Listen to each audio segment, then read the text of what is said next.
வணக்கங்க. வழி பிறக்கும் என்ன பொருள்னு பார்க்கலாம் வாங்க.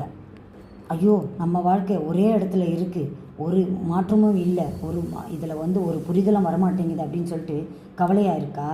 என்ன, நம்ம அதை புரிந்து கொள்வோம் வாங்க. நம்ம எதையும் மாற்றாமல் இருந்தோம்னு வச்சுக்கோங்களேன், இங்கே எந்த மாற்றமும் வரவே வராதுங்க. எளிதாக எல்லாத்தையுமே மாற்றிடலாம் அப்படின்னு சொல்லிட்டு நம்ம இருந்தோம்னு வச்சுக்கோங்களேன், எதுவுமே எளிதில் மாறுற விஷயமே கிடையாது. ஒரே வேலையை தான் செய்கிறோம், அதே மாதிரி தான் யோசிக்கிறோம். அப்போது எப்படிங்க நம்ம செய்கிற இது மட்டும் செஞ்சிட்டு இருந்தால் நம்ம வாழ்க்கையில் மட்டும் மாற்றம் வரும்னு சொல்லிட்டு நம்ம நினைக்க முடியும்? நாம் தான் மாற வேணும்னு சொல்லிட்டு அந்த மாற்றமே நமக்காக காத்துக்கிட்டு இருக்கோ என்னவோ பார்க்க. நாம் ஒரு அடி முன்னுக்கு எடுத்து வச்சா மட்டும்தாங்க நமக்கு அந்த புது வாழ்க்கைன்றது நமக்கு தொடக்கம் வரும்.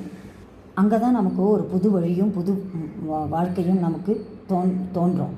ஆனால் நம்ம ஒரு அடியை எடுத்து வைக்காமல் இருந்து ஒரு நின்ற இடத்துல நின்று இருந்தோம்னு வச்சுக்கோங்களேன், நம்ம உடலில் இருக்கிற நிழல் கூட நம்ம கூட தொடர்ந்து வராது. இதுதான் உண்மை.